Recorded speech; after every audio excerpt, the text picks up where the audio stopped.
Estamos de regreso aquí en Código Salud y lo comentaba antes precisamente de irnos al corte, la violencia familiar puede adoptar muchas formas, pero involucra el uso de la intimidación, de las amenazas o inclusive de conductas violentas para ejercer poder y control sobre otra persona. Quiero saludar esta mañana al licenciado Alejandro Jiménez, maestro en Derecho. Y bueno, pues antes que nada, Alejandro, agradecerte que nos des esta entrevista para Código Salud aquí a través de Heraldo Media Group. Y yo creo que es un tema importantísimo al que pues no le hemos dado la difusión en un momento dado que requiere el vivir violencia con nuestra pareja o con nuestra familia dentro de nuestras casas y bueno, pues por supuesto en esta etapa de cuarentena, en este encierro. ¿Qué nos puedes decir? Bueno, antes que nada, buenos días, Adriana, muchísimas gracias y buenos días a todo el auditorio. Y sí es algo muy importante, sobre todo porque los tribunales, los juzgados se encuentran sin operar, Cerrados. están cerrados, pero hay ciertas excepciones que inteligentemente se tomó por medio de un acuerdo del Consejo de la Judicatura del Poder Judicial, que es el V-15/2020 del 28 de marzo, en donde se previó a través de una tercera reunión de estrategias contra la violencia de género y se implementaron acciones con perspectiva de género también para adoptar en fase 2 por la contingencia sanitaria para prevenir la violencia contra las mujeres, los adultos mayores con discapacidad y la infancia. Se autorizó ampliar los efectos del plan de contingencia para el Poder Judicial y durante la vigencia de este acuerdo, que inició el 18 de marzo hasta el 19 de abril, ahora 4 de mayo, hasta el 4 de mayo van a abrir los tribunales, pero hay ciertas excepciones. Uno, cuando se argumente violencia contra la mujer, debemos tomar en consideración que este confinamiento, hay parejas que antes de que empezara la contingencia se encuentran obligados a convivir y ya no lo podían hacer, ya no estaban contentos, ya no funcionaban como pareja o se maltrataban incluso físicamente o psicoemocionalmente o económicamente. Entonces, sí están trabajando los tribunales, para que lo sepa el auditorio, Adriana, esto es bien importante. ¿Cómo no? Claro. Y si me permiten, les voy a dar ciertas estrategias y cómo poder evitar esta situación de manera jurídica. Por favor. Los actos prejudiciales relativos a la separación proveniente de los cónyuges, sí pueden acudir, sí se puede acudir si hay un mecanismo y una estrategia donde está abierta la oficialía de partes y hay juzgados familiares en turno, que si se argumenta una violencia contra este grupo de personas referidas, sobre todo contra las mujeres, porque normalmente los hombres pues tenemos mayor fuerza física, proveniente de los cónyuges, concubinos o alguna persona de la familia, entonces se puede solicitar medidas de restricción, como por ejemplo la separación de los cuerpos. O sea, ¿sabes qué? Dile a este hombre que me está violentando, que ya me pegó, que me trata indignamente, que atenta contra mis derechos humanos, que ya no lo soporto o ya no lo soportamos y la convivencia es verdaderamente imposible. Se solicita esa situación argumentando la violencia y los juzgados que están en turno tienen la obligación de inmediatamente dictar medidas cautelares para evitar pues que haya una lesión mayor o hasta un feminicidio en este caso, ¿no? De ahí la importancia que sepan que sí se pueden solicitar en este momento y en cualquier momento de la contingencia, sea fase 2 o si se apertura la fase 3 o en cualquier fase que estemos, sí se puede solicitar esas medidas. ¿En qué consisten? Una, apercibimiento del juez, en este caso, para que deje de realizar estas conductas violentas. Hay dos formas de hacerlo, a través de la vía familiar o de la vía penal, porque la violencia familiar es un delito. Está contemplada dentro del Código Penal de la Ciudad de México y en casi todos los códigos, o en todos los códigos de nuestra República Mexicana. Entonces, con eso pueden evitar y prevenir una golpiza, pueden evitar violencia, claro, y tratar de la amenazas también, Alejandro.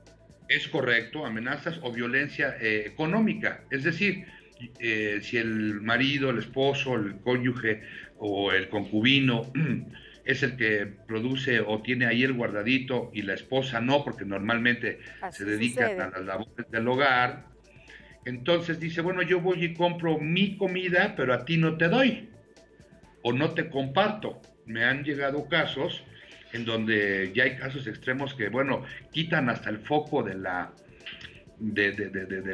luz para que no tengan ellas forma ni de comunicarse, ni de poder estar viendo una televisión, o que sea, son casos graves. Muy graves, muy delicados. Alejandro, tengo una duda. ¿Los juzgados que mencionas están funcionando tanto en la Ciudad de México como en el Estado de México?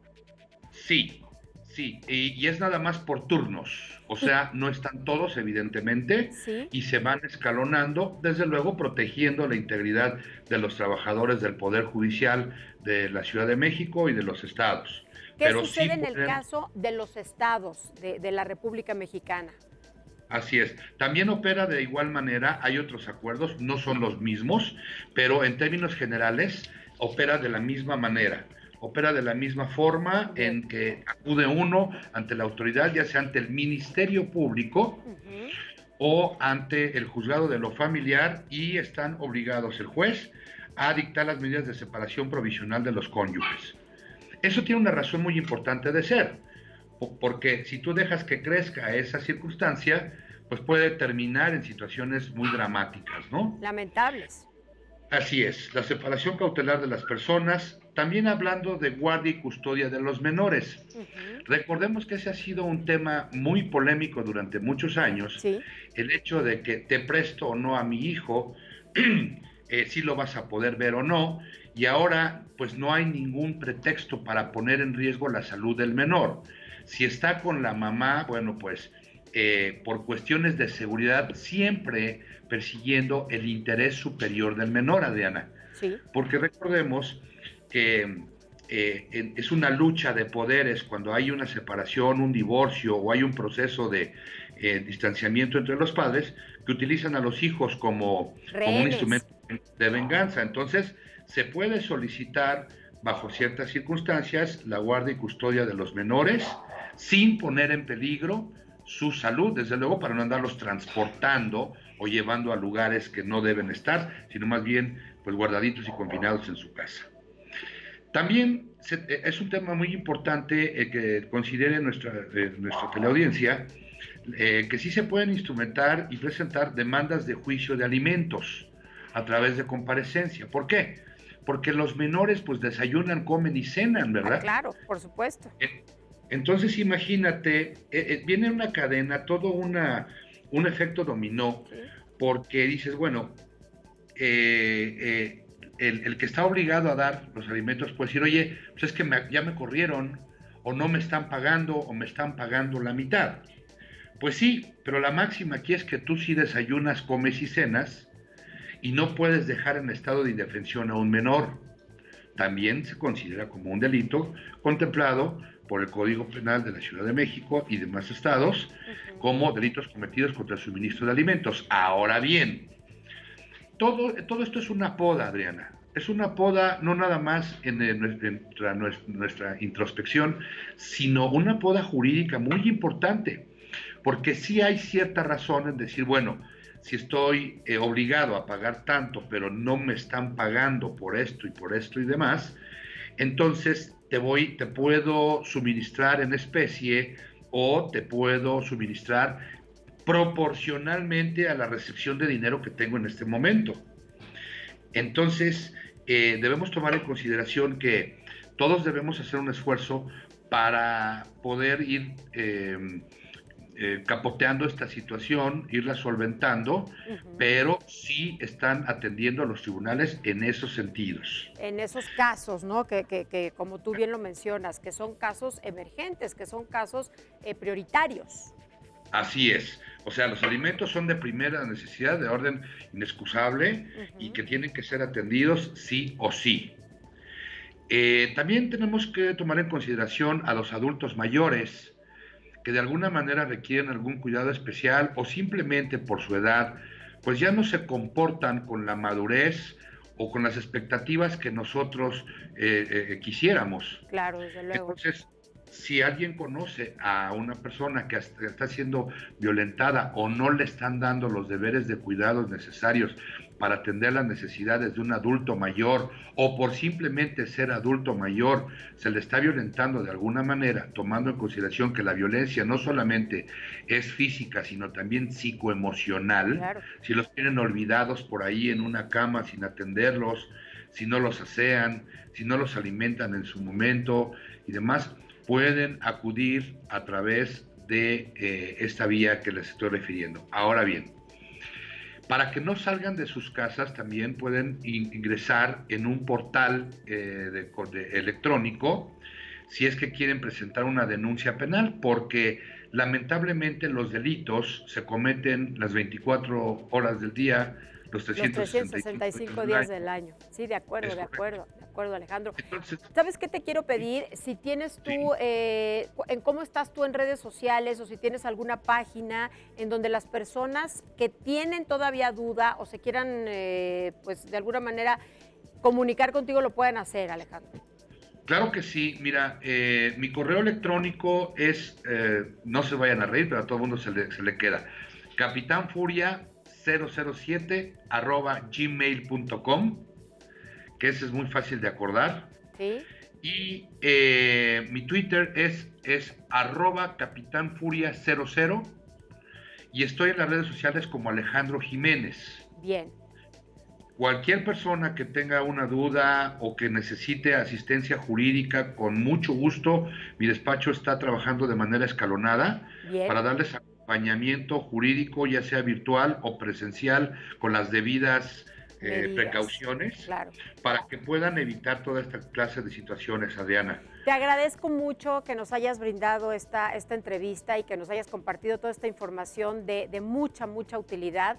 Y Alejandro, te reitero y te invito a que cuando termine ya, que cuando pase toda esta contingencia sanitaria, nos visites aquí en el estudio de Código Salud.